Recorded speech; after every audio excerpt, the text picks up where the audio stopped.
Bien, je suis Jean-Louis Ferrarini, donc je suis enseignant de chimie, je suis agrégé de chimie. Donc mon premier métier, c'est l'enseignement. Et puis je suis tombé dans l'histoire de la pédagogie, dans l'investigation de la pédagogie à un moment donné. Et petit à petit, en me formant avec mes pairs, depuis 2012, donc avec une collègue, on a monté une première cellule d'appui à la pédagogie dans l'école Polytech Annecy-Chambéry, qui est une composante de l'Université Savoie-Mont-Blanc. Et puis petit à petit, ça a essaimé, et donc depuis 2013-2014 existe le service d'appui qui s'appelle Apprendre, qui donc lui vaut pour l'ensemble de l'Université Savoie-Mont-Blanc et qui intervient donc sur l'appui aux enseignants pour 7 composantes. Alors moi j'ai une décharge d'enseignement pour faire du conseil pédagogique, un peu comme ce que fait donc Antoinette et ses camarades à Sapiens. Voilà pour situer un petit peu le contexte. Le propos qui m'amène devant vous et ce qui m'a été demandé, c'est effectivement de faire un petit retour d'expérience sur deux aspects des communautés de pratique telles que j'ai pu les vivre. Une première, en tant qu'enseignant futur conseiller pédagogique, c'était l'historique d'une communauté de pratique de CP, j'utiliserai CP pour faire court, mais c'est accompagnateur pédagogique ou conseiller pédagogique, en Rhône-Alpes, et ça a été une communauté dans laquelle je me suis formé en tant que conseiller pédagogique, comme beaucoup des conseillers pédagogiques de Rhône-Alpes actuellement. Puis une deuxième partie sur la mise en place d'une communauté de pratique d'enseignants et plus généralement d'acteurs de la pédagogie à l'USMB, comme on les appelle, l'Université Savoie-Mont-Blanc, qui regroupe pas seulement des enseignants, mais disons des gens qui sont intéressés, on a beaucoup entendu ce mot-là ce matin, à la transformation pédagogique dans leur contexte de travail. Et donc on a appelé cette communauté de pratique les émulateurs pédagogiques de l'USMB, qui a fait l'objet d'un dispositif de recherche associé donc au projet CADES dont a parlé Christelle Lison ce matin, qui nous a permis, avec ma collègue Sassia Moutalibi et moi-même, de pouvoir proposer 2 communications à l'AIPU, au congrès de l'AIPU 2018, dont une des communications était associée effectivement au projet de recherche à laquelle Christelle a fait allusion ce matin. Et puis évidemment, ce sera intéressant de faire remonter vos questionnements. Donc j'ai prévu des points, non pas à la fin, mais aussi à la fin, mais en tout cas en cours de route, pour que vous puissiez me solliciter sur différents termes ou différents points que vous auriez trouvé un petit peu obscurs dans mon propos.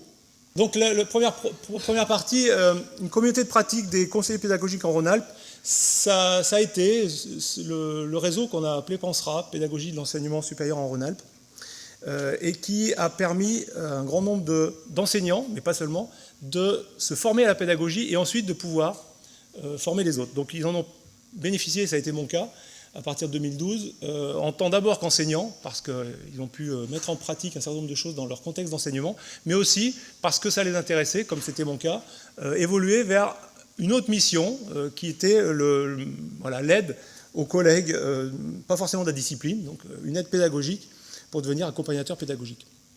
Bref, historique de la communauté, je ne vais pas m'étendre là-dessus, mais juste quelques points qui sont, à mon sens, fondamentaux. Ça part de 2 enseignants de Grenoble, 2 enseignants qui vont se former par compagnonnage. Alors on a parlé ce matin avec Joël des différents contextes internationaux d'accompagnement pédagogique, de développement de la transformation pédagogique. Là, effectivement, il fallait traverser la frontière. Quand on est à Grenoble, on n'est finalement pas si loin de Lausanne.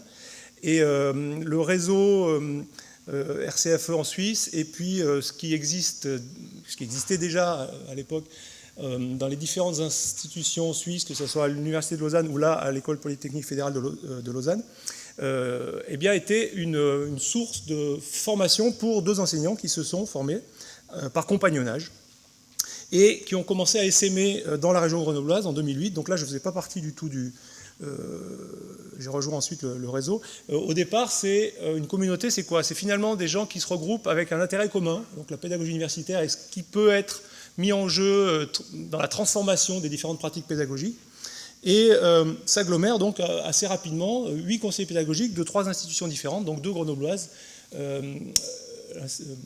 l'INP de Grenoble, l'Université Joseph-Fauré de Grenoble, et puis l'Université Claude Bernard, Lyon 1, avec des profils individuels divers. En gros, il y a peut-être 6 enseignants au départ, et puis 2 conseillers pédagogiques issus des sciences de l'éducation qui ont un cursus académique plus traditionnel, je dirais, issu des sciences de l'éducation. Et ils commencent à s'organiser, et c'est un propre des communautés de pratique, d'avoir une régularité dans les rencontres, et des rencontres présentielles, donc une journée par mois de ce qu'ils appellent compagnonnage, dans lesquelles ils vont échanger un certain nombre de choses, de leurs pratiques, et puis très vite décider de passer à une réification, c'est-à-dire à quelque chose de concret, qui rend visible leur travail finalement mensuel au cours de l'année. C'est une opportunité de pouvoir se greffer sur la structure qu'on appelait à l'époque BSQ, c'est-à-dire Belgique, Suisse, Québec, qui était un regroupement des structures d'appui pédagogique donc des pays Belgique, Suisse et Québec. Et donc qui est devenu BSQF à cette occasion, puisqu'ils ont décidé avec des connexions qu'ils avaient déjà avec les amis suisses, etc., de pouvoir proposer, d'organiser le colloque de 2009. Donc à partir de là, on va constater dans le rayonnement de ce premier groupe que des institutions vont être intéressées, soit de façon institutionnelle, c'est le cas de le dire, soit plutôt des membres d'institutions qui vont savoir par le bouche à oreille que oui, la transformation pédagogique est en place, les collègues en question donnent des ateliers, les ateliers sont ouverts de façon large sur l'ensemble du bassin grenoblois, sur l'ensemble du bassin lyonnais, etc. Et donc il y a un effet de bouche à oreille qui fait que on arrive à une adhésion d'un certain nombre de nouvelles institutions et avec une première cristallisation de ces nouvelles adhésions avec un nouvel objectif qui est un passage à l'échelle supérieure, je dirais, avec une journée nationale de développement professionnel des conseillers pédagogiques. Alors on n'est plus sur les enseignants, mais c'était ouvert aux enseignants, bien sûr, et aux institutionnels, aux VP, etc. Un certain nombre enfin c'était très très large. On avait convié, je me souviens, on a évoqué ce matin Nicole Poteau. Et donc avec l'idée d'avoir un objectif commun, de construire des journées de développement professionnel pour faire le point sur le conseil pédagogique qui est émergé à l'époque, de façon assez nouvelle en France. Cette préparation d'un événement comme celui-ci donne l'occasion, mais pas seulement, de situations authentiques d'apprentissage pour chacun des membres, et notamment des nouveaux. Et donc, effectivement, c'est un brassage d'experts, donc une rencontre d'experts, de conseillers pédagogiques déjà expérimentés, d'enseignants qui sont intéressés à ces questionnements-là, quelques politiques qui viennent voir un petit peu ce qui s'y passe, pour voir de quoi ils retournent.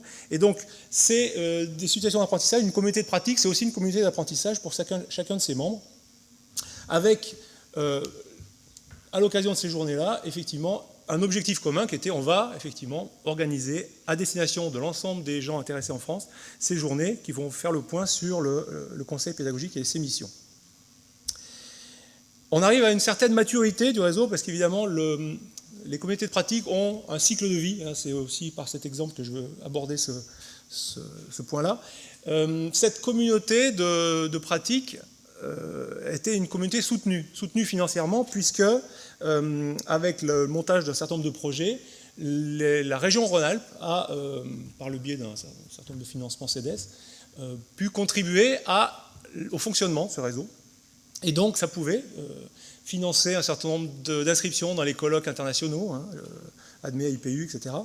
Ça a aussi pu financer un certain nombre de venues d'experts qui ont pu... j'ai mis en résidence parce qu'effectivement, que ce soit Jacques Tardif ou Roland Viau, on a eu l'occasion de les avoir sur une semaine en leur organisant un pédago-tour dans l'ensemble des différentes institutions pour qu'on puisse travailler, non seulement qu'ils viennent faire effectivement une conférence qui a été filmée et puis qu'on a pu réutiliser ensuite en formation par exemple, mais aussi de faire un réel travail, je pense notamment à Jacques Tardif qui a vraiment accompagné un grand nombre d'institutions dans l'ébauche de l'approche par compétences des différentes maquettes qui étaient en cours d'évolution. Et c'est quand même beaucoup plus facile d'être sûr qu'on ne s'écarte pas des réalités et des attendus de la recherche quand un chercheur lui-même est là pour nous aiguiller. Cette communauté d'apprentissage, c'est aussi dans l'organisation de chaque journée, c'est-à-dire que chacun des membres, à tour de rôle, décidait d'accueillir dans son institution l'ensemble du groupe. Cette organisation à la fois logistique, mais aussi par rapport au contenu des différents thèmes abordés, avec parfois des productions concrètes, parfois juste un travail sur la réflexivité, le positionnement. J'ai en tête un gros travail qui a été réalisé sur plusieurs mois, voire plusieurs années, sur un référentiel de compétences du conseiller pédagogique. On parlait ce matin des repères ou des balises des compétences pour l'enseignant-chercheur. Il y a eu un gros travail dans ce réseau qui a été fait sur les compétences, le référentiel de compétences, ou la construction du référentiel de compétences du conseiller pédagogique, un référentiel qui a été cité, dont j'ai vu passer la trace récemment dans la formation que propose l'Université de Liège avec Marianne Poumet, je crois, sur justement la formation au conseil pédagogique. Donc voilà, une série d'exemples dans lesquels la construction même des activités, des réunions mensuelles et les travaux asynchrones qui peuvent aussi se dérouler ont contribué à une avancée, je dirais, dans le domaine qui nous intéresse ici, qui est le conseil pédagogique. Cette maturité a vu aussi une croissance donc, du nombre d'institutions et du nombre de membres, ce qui pose un certain nombre de questions, et notamment en termes d'auto-organisation, puisque cette communauté de pratique, je ne vous ai pas parlé de qui avait le leadership, mais en fait, officiellement, il n'y en avait pas. Et donc, ça pose un souci quand il faut prendre des décisions et qu'on est 25 autour de la table, et que c'est le consensus qui doit être la règle. Ce qui veut dire que parfois c'est difficile et que parfois pour arriver à dégager un axe de travail, il faut 2 mois, voire 3. Et c'est une des particularités, je pense, des communautés de pratique. On peut le voir aussi dans différents contextes, je en reparlerai peut-être tout à l'heure aussi. On a organisé encore une 2e édition des Journées nationales du conseil pédagogique à Autran cette fois-ci. Il y a eu quelques éléments visibles de l'extérieur, il y a eu une certaine extension et le réseau de ces conseillers pédagogiques-là était relativement connu en France suite à ces échanges-là, ces communications et ces aspects réels sur le terrain de visibilité. Une preuve, entre guillemets, de la visibilité de ce réseau, ça a été la sollicitation lorsque le MOOC, la première version du MOOC enseigné, formé dans le supérieur, a été mis en chantier. Le réseau, comme d'autres réseaux nationaux, je pense à l'Anstia ou aux gens de Bretagne. Enfin, en tout cas, le réseau en propre le réseau Pensera a été en charge de la conception du chapitre motivation. Je ne sais pas si certains d'entre vous ont suivi ce MOOC. Le chapitre, il va être redonné cette année. Le chapitre motivation a été inchangé. L'année dernière, il s'est redonné une 2e fois. C'est effectivement, vous avez l'occasion de voir une petite vidéo introductive dans laquelle il y a 2 conseillères pédagogiques qui font les cartomanciennes, qui sont deux conseillers pédagogiques de cette communauté. Une communauté qui communique, c'est juste pour vous réveiller un petit peu parce qu'il y a du son et changer le rythme, vous montrer un petit peu le teaser, en tout cas la petite vidéo qui avait été faite, qui était sur le site du réseau, pour présenter tout simplement le réseau.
Voilà, je laisse arriver les crédits parce que c'est logique. Et puis, voilà, dans la littérature, on trouve que les communautés de pratique, elles ont une naissance, elles ont un développement, et puis elles ont une transformation ou une mort. Et effectivement, dans la période qui vient de s'écouler, donc jusqu'en 2017, on est plutôt dans la fin de cette communauté. Pour faire un petit rappel des différentes notions, c'est tiré d'une publication dont vous avez la référence ici. le début de la communauté de pratique, c'est le potentiel, donc c'est les quelques enseignants qui se disent « Ah mais tiens, si on faisait quelque chose pour transformer nos pratiques ». Et donc la phase de potentiel, on va définir quel est le modèle, quel est ce qu'on veut faire, c'est-à-dire le domaine dans lequel on va exercer notre action commune, et puis la pratique, quelle est la pratique qui est concernée par la communauté. La phase d'unification, on voit un développement des liens entre les membres, une confiance un peu plus affirmée, des intérêts communs et un objectif de groupe qui se dessine beaucoup plus de façon claire. Donc dans ces phases-là, il y a augmentation du nombre éventuel du nombre de participants. La maturité voit un peu ce qu'on vient d'évoquer, c'est-à-dire des réalisations concrètes d'envergure, je dirais, en termes d'organisation, des processus de plus en plus élaborés, puisqu'il y a, ne serait-ce que dans la logistique, besoin de gérer beaucoup de gens, et puis aussi des projets qui peuvent être d'envergure. Et puis intervient inévitablement des phases dans lesquelles il y a des questions qui se posent, et notamment lorsqu'il faut fonctionner à 25 alors qu'on fonctionnait à 12, lorsqu'il faut fonctionner en faisant des rencontres mensuelles qui peuvent impliquer 150 km à faire à chaque fois à l'aller au retour, sur des journées qui sont longues, hein, c'était des journées qui démarraient en général à 8h30 et qui finissaient à 17h30. Et maintenir la vitalité de ce réseau, de cette communauté de pratique, lorsqu'il y a géographiquement un déséquilibre, peut-être un nombre plus important de membres qui viennent de telle institution ou de telle autre, etc. Et donc c'est ce qu'on appelle dans la littérature le momentum, qui voilà, suit une succession, c'est un moment où la communauté se remet en cause et discute et se dit est-ce qu'on va pouvoir continuer ou pas, est-ce qu'on arrête, etc. Et puis la transformation, ça peut être l'arrêt, qui intervient au bout d'un temps relativement variable. Et surtout, dans le cadre qui nous occupe ici, la communauté de pratique s'était constituée au départ avec 2 enseignants. Leur objectif, c'était de transformer leurs pratiques et de transformer les pratiques dans leur environnement proche.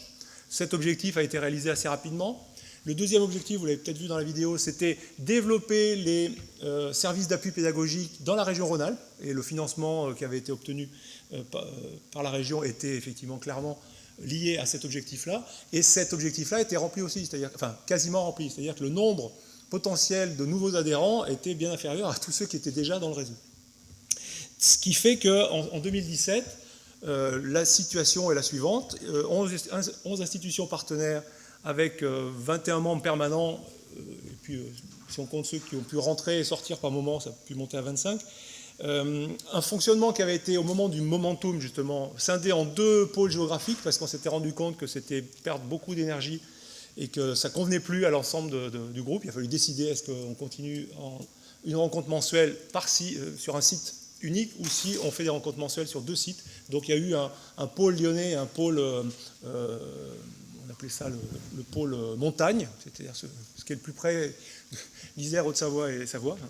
Et donc cette crise avait été déjà résolue, effectivement, mais avec une question. Est-ce que les objectifs finalement ne sont pas atteints? Est-ce qu'au bout d'un moment, la communauté ne tourne pas en rond?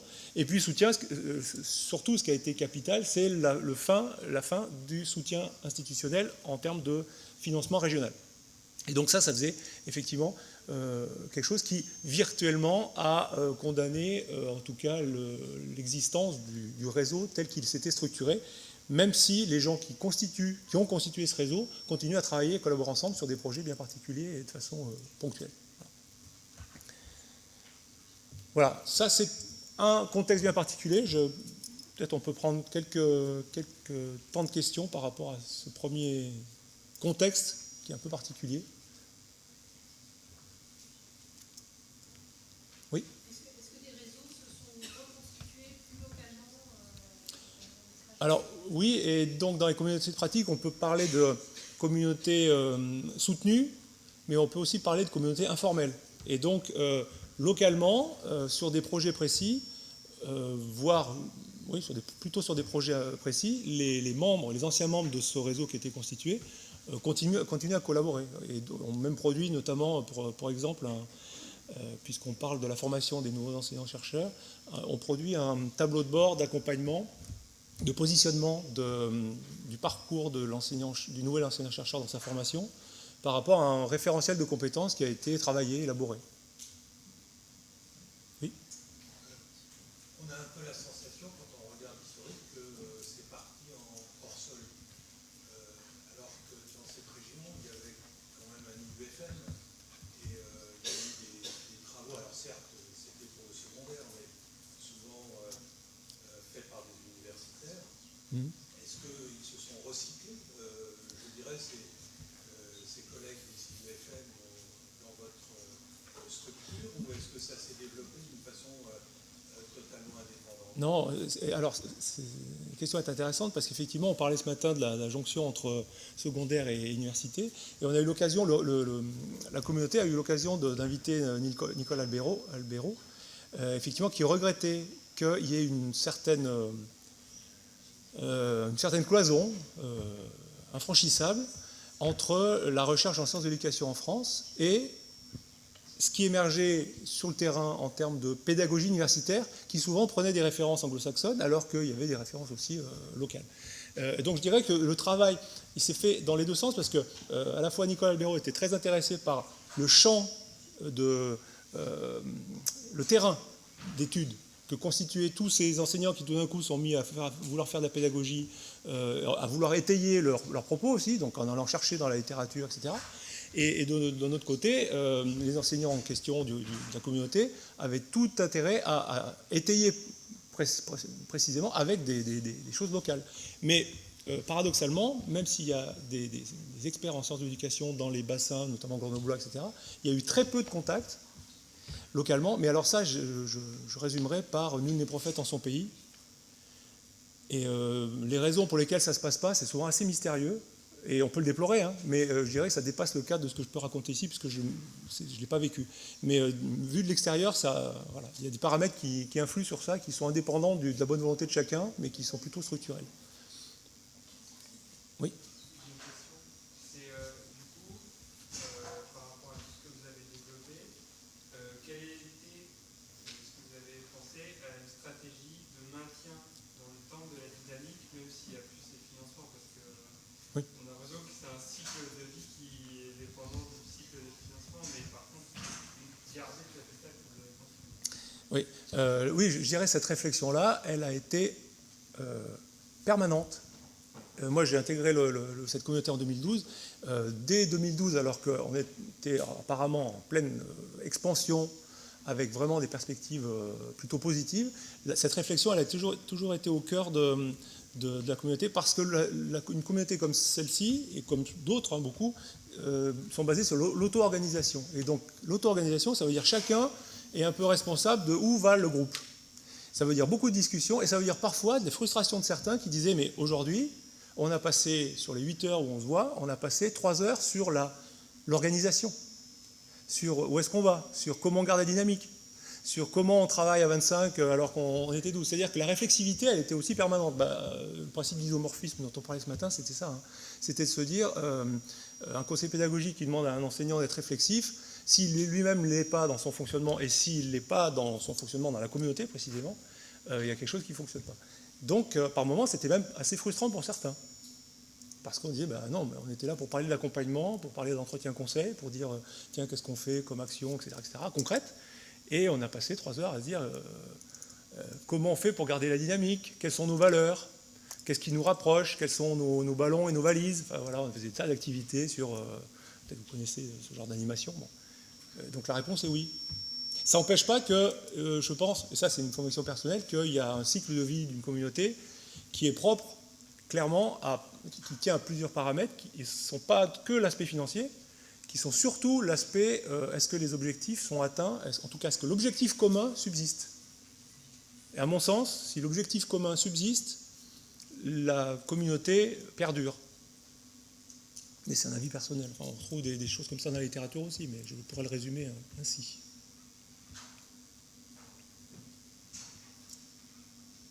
Je propose qu'on passe à... Oui, dernière question, puis on va... À vos collègues, comment vous diriez que votre passé de chimiste a pu nourrir votre réflexion sur l'aide que vous pouviez apporter, et par rapport à vos collègues qui, entre guillemets, viendraient directement des sciences de l'éducation, formés pour ça, quel est votre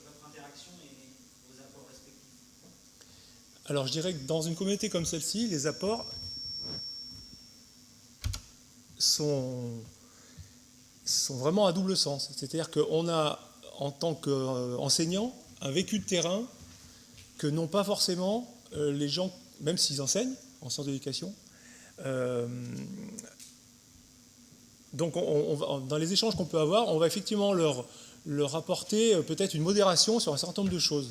La politique des petits pas notamment, où par moment une tentation du théoricien serait de se dire il suffit de, et puis voilà, on va dérouler la théorie et tout va bien se passer.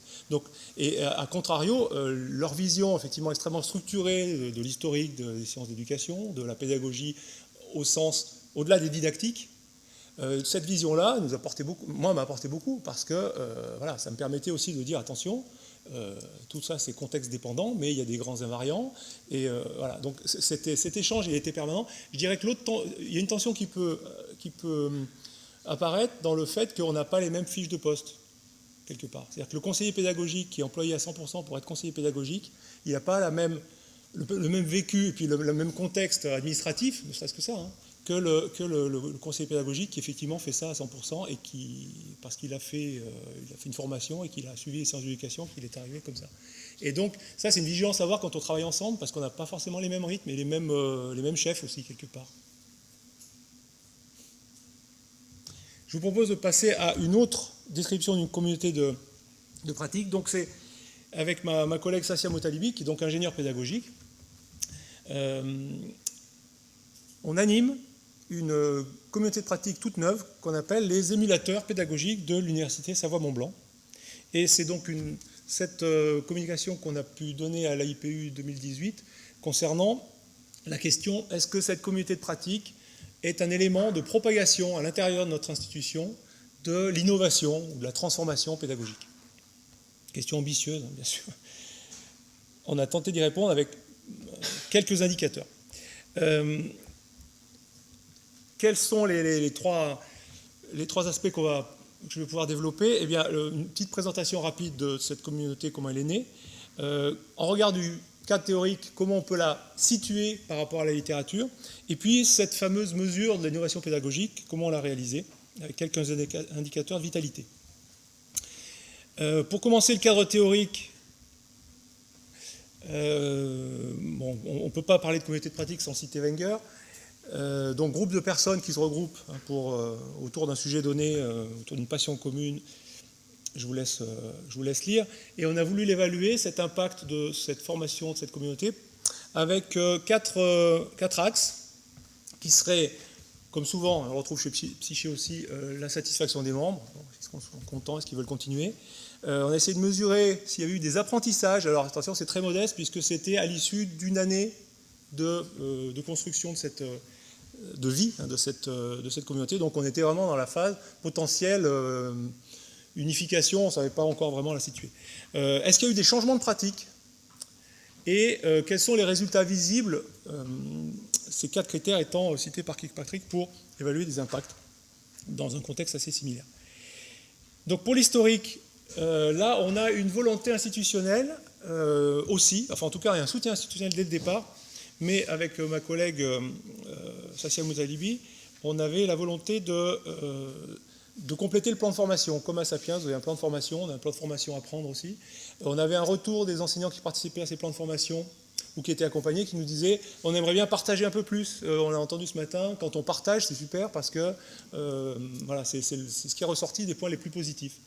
Et donc, créer cette communauté nous a paru une bonne idée, et conjointement, notre VP formation avait une idée assez similaire. Donc on a eu un soutien de l'institution on leur a demandé directement, il faut nous assurer d'un lieu, qu'on puisse réserver des salles et qu'on puisse partager un moment convivial avec les membres de la communauté. Donc ça a été entériné dès le départ qu'il y aurait un repas partagé, financé par le département, soit au début un plateau repas, soit au début de la réunion qui dure 4 heures, soit à la fin, c'est donc soit une matinée, soit un après-midi. Et on a eu la chance de démarrer cette communauté de pratique en même temps que notre institution était associée au projet CADES, donc construction collaborative d'accompagnement des enseignants du supérieur, qu'a évoqué Christelle ce matin, dans laquelle effectivement il y avait la dimension comment on accompagne le développement des enseignants du supérieur en accompagnant les conseillers pédagogiques, en les aidant à construire des communautés de pratique. Voilà. Donc le projet CADES était assez ouvert et le pilotage de ce projet nous a permis de structurer notamment en termes de la démarche SOTL, puisqu'on a construit notre communauté en suivant la démarche qui était proposée par le projet CADES, sous la direction donc, de Christelle, Catherine Noisy et puis de Florian Meyer. Donc cet accompagnement, ces phases itératives, elle a parlé ce matin de la boucle qui fait que le SOTL il commence à un endroit et il a l'air de finir à un autre. En fait, pas du tout. Cette boucle, notamment d'accompagnement et d'évaluation, on a eu plusieurs moments dans le projet en question qui ont permis de nourrir nos premières réflexions, nos premières implémentations pour arriver effectivement à communiquer. Donc du coup, on a valorisé ça en communiquant à la IPU et puis finalement en communiquant aussi aujourd'hui devant vous. Comment fonctionne cette communauté? Alors les émulateurs, ils se voient tous les 2 mois. Voilà, c'est pas tous les mois, c'est tous les 2 mois parce qu'ils n'ont pas beaucoup de temps. Bon. Tout ça, ça se négocie entre eux. Voilà. Le mode d'organisation, le choix du thème et de la date, j'ai mis semi-autonome parce que ça dépend des fois. Des fois, vous avez des membres de la communauté, des enseignants. Il n'y a pas que des enseignants, il y a aussi des membres des bibliothèques universitaires, des gens qui sont intéressés à la transformation pédagogique de façon générale. Ils ont des idées, ils veulent nous proposer des choses, et puis on dit tiens, on va travailler ça. Sinon, on peut être force de proposition, puisqu'on anime, avec ma collègue, on anime cette communauté. On garde des traces de ce qui s'est dit, de ce qui a été fait de façon concrète, et on a choisi des outils numériques pour partager tout ça. Donc, vous les connaissez certainement. Ah, pardon. Alors, merci de m'arrêter. Bon, je pense Doodle, vous connaissez. Trello, il s'agit d'un... Comment vous expliquer ça ouais, vas-y. Moi, je dirais de la gestion de projet. C'est de la gestion de projet, oui. C'est un utilitaire de gestion de projet avec une présentation qui facilite la vision projet par projet ou date par date ou action par action, avec un certain nombre de dépôts possibles, avec une interface qui est assez pratique. EVA6, ça c'est l'outil qu'on a utilisé pour évaluer la perception des membres de la communauté de pratique. Donc on a fait effectivement pour l'évaluation de l'impact, l'outil EVA6 c'est en fait un outil qui est tout simplement un outil d'enquête qui est utilisé pour l'évaluation des enseignements par les étudiants. Les participants, provenances diverses, il faut savoir que l'Université Savoie-Mont-Blanc, il y a 3 sites différents, 14 000 étudiants, environ 600 enseignants-chercheurs, plus beaucoup de vacataires, beaucoup de contractuels, et voilà. Et donc 3 sites, Annecy, Chambéry, Intramuros, le Bourget-du-Lac, c'est-à-dire il y a plusieurs dizaines de kilomètres entre chaque parfois, avec des composantes qui sont très éloignées les unes des autres. Donc toutes les disciplines sont représentées, toutes les composantes.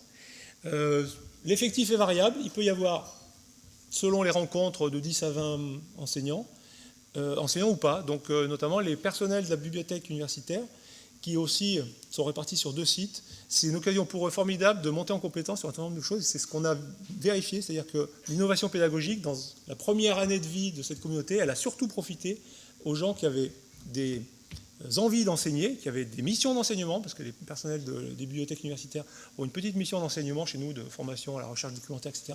Et ils étaient très très démunis par rapport à ça, et on a mesuré que l'apport essentiel de la communauté dans la première année a été envers ces personnes. Les rôles, ils sont divers, on en reparlera des différents rôles qu'on peut trouver dans les communautés de pratique, mais en gros, ils sont tous à un moment donné sollicités pour co-construire les rencontres et les différents thèmes qui sont travaillés. Est-ce que vous avez des questions sur l'organisation proprement dit avant que je passe à la phase d'évaluation de l'impact? C'est toujours du présentiel? Oui. Pas Skype, WhatsApp, en groupe? Non. Non. C'est toujours du présentiel, sauf dans la co-construction des rencontres mensuelles où 2 ou 3 membres, par exemple, se sont déclarés volontaires pour préparer les activités de la rencontre. Et à ce moment-là, ils interagissent à distance en mode travail collaboratif, mais c'est pas ce que j'appellerais la communauté complète. Et 2, vous ne faites pas un colloque annuel ou tous les 2 ans pour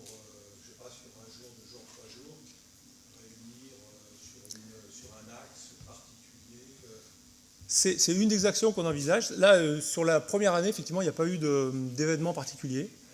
Mais donc, il faut voir une chose, c'est qu'avec une rencontre tous les 2 mois, ça fait 5 à 6 rencontres annuelles. Là, la première année, donc, on vient juste de démarrer la 2e année, en fait. Donc, mais c'est à l'étude, oui, effectivement. Pour rayonner, on cherche les moyens d'étendre, et je vais en reparler juste après, d'étendre un peu l'impact au-delà du contexte de chaque émulateur dans son labo ou dans sa composante, pour rayonner un peu plus. Donc on communique voilà, sur la newsletter éventuellement, des choses comme ça, mais il n'y a pas eu d'événement pour l'instant. C'est bon, au niveau organisationnel, si vous avez une question, oui.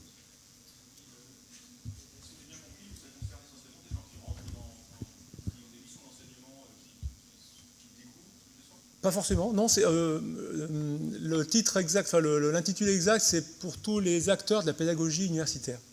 On a voulu ça suffisamment large pour que n'importe quel personnel d'université qui se sent interrogé à un moment donné par l'événement d'enseignement-apprentissage se dise « Ah, je vais aller voir ce qui s'y passe ».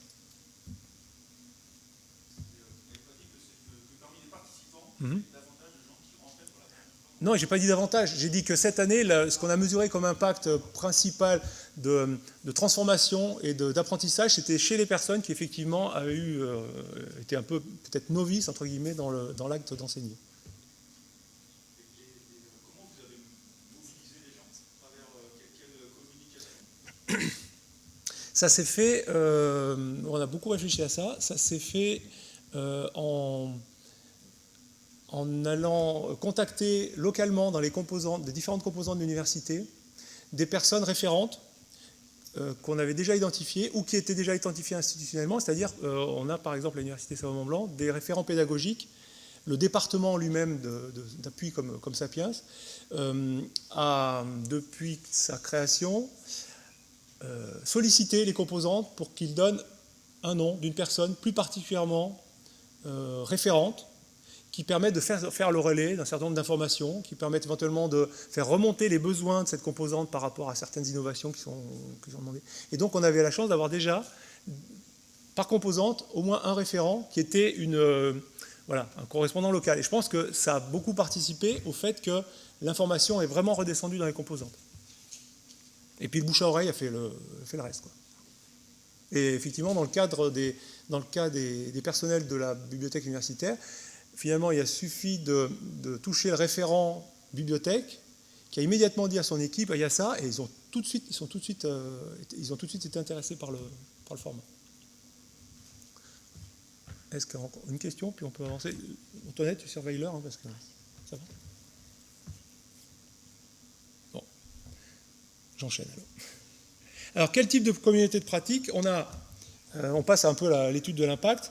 Ça nous a permis de voir, par rapport à la littérature dans laquelle on décrit un certain nombre de choses des communautés de pratique, où est-ce qu'on s'inscrivait, et puis quel est l'impact des participants, quel est l'impact de la participation des membres.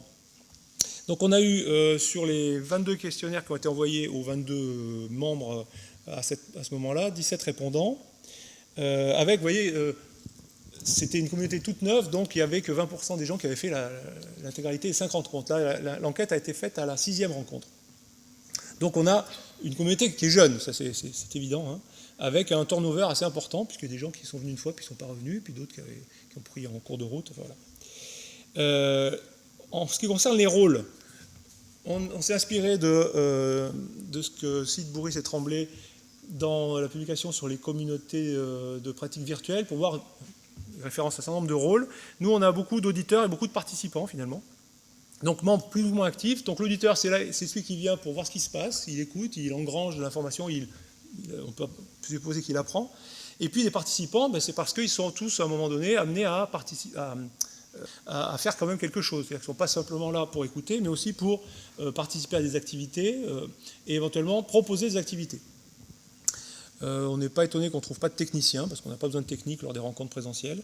D'administrateurs non plus, puisque le budget, il n'y a pas de budget à administrer. Simplement, là-dedans, on a des facilitateurs qui sont les animateurs, qui sont les conseillers pédagogiques, en fait, qui jouent le rôle de facilitateur ou d'animateur.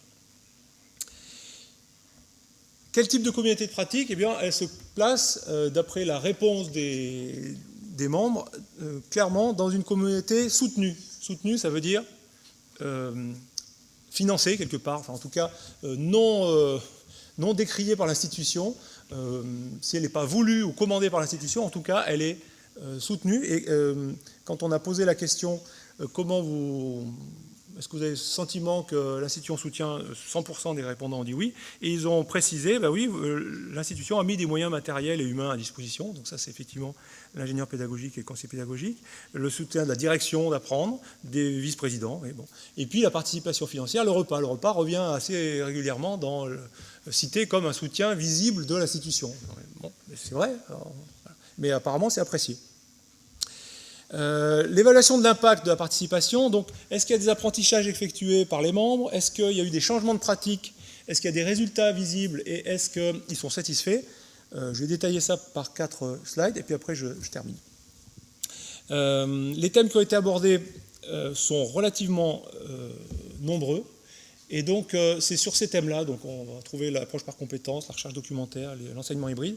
On a questionné et des réponses nous ont relativement rassurés sur le fait que, voilà, un participant nous dit j'apprends, j'apporte, je teste, ensuite j'hybride, je transmets si ça marche. Quelqu'un qui était plutôt avec un profil animateur-auditeur dit j'animais une séance et j'ai participé à 2 autres séances comme auditeur. Un autre nous dit l'enseignement c'est pas mon métier, voilà, donc ça c'est typiquement quelqu'un de la bibliothèque je pense, mais j'écoute beaucoup, mais j'ai animé quand même une présentation de nos méthodes et donc il y a eu des apprentissages, je ne vais pas avoir le temps de le développer ici, mais il y a eu des apprentissages notamment par ces équipes de la bibliothèque universitaire, de techniques d'animation, on a parlé des teaching tips ce matin, même si ce n'était pas le but de la communauté, en vivant un certain nombre de formats d'animation dans ces journées-là, eh bien, il y a eu une transposition dans leur contexte de travail de ces différentes techniques d'animation qui ont été bénéfiques. Donc voilà, on a pu mesurer un certain nombre je terminerai par là, de satisfaction. Vous estimez que votre participation au groupe d'émulateurs pédagogiques est satisfaisante, on a relativement des chiffres assez élevés. J'aurais voulu quand même vous montrer juste avant. On a fait aussi une interview sur la transformation, le changement des pratiques. Est-ce que vous estimez que votre participation au groupe des émulateurs a contribué à une évolution de vos pratiques pédagogiques? Donc on est avec une somme de 60 plus 26%, c'est-à-dire quasiment 87% des participants qui trouvent qu'ils ont modifié leur pratique suite à leur participation. Par contre, et c'est une communauté jeune, on n'a pas de diffusion dans le contexte proche, ou très peu. Hein, vous voyez que quand on leur dit est-ce que vos collègues ont changé leur pratique, ben là on est évidemment il y a encore une marge de progression, ça semble assez évident. Pour terminer, ce qu'on peut retenir, c'est qu'ils aiment s'enrichir, ils aiment le côté convivial, et il y a des indicateurs de vitalité à travers ces questionnaires. Un impact sur la participation, la perspective, c'est évidemment, comme c'est un petit peu jeune, il va falloir résoudre un certain nombre de problèmes, notamment des difficultés organisationnelles, parce que la géographie, le temps de chacun, fait qu'il y a parfois des baisses de régime dans la dynamique. Et puis, donc, peut-être de trouver une dynamique supplémentaire, ça serait d'organiser un colloque annuel, un événement particulier ou une publication, etc., qui permettent à chacun de s'investir et d'avoir un objet commun de motivation, qui motive pour rendre réelle cette expérience de partage de pratiques dans la communauté. Voilà, je vous remercie.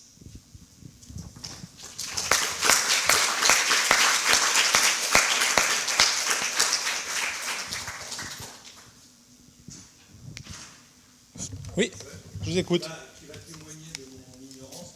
Je ne comprends pas le concept de l'expression communauté de pratique au singulier pratique par rapport aux pratiques avec un S. Là, en l'occurrence, c'est la pratique de l'enseignement. Dans la pratique de l'enseignement, on est tous des praticiens et donc on va échanger sur cette pratique, sur ce champ, sur ce domaine, on va dire. Voilà. Et à l'intérieur, on fait de l'échange de pratiques au pluriel. C'est-à-dire qu'on va discuter de « moi j'ai fait ça avec mes étudiants, moi j'ai fait ça avec mes étudiants ». C'est la pratique au sens générique. Voilà. C'est pour faire référence aux praticiens réflexifs dont on parlait, ou praticiens chercheurs dont parlait Joël. Merci. Si j'ai bien compris, il y a une caractéristique d'hétérogénéité. Oui. Vous avez vécu ça comme une difficulté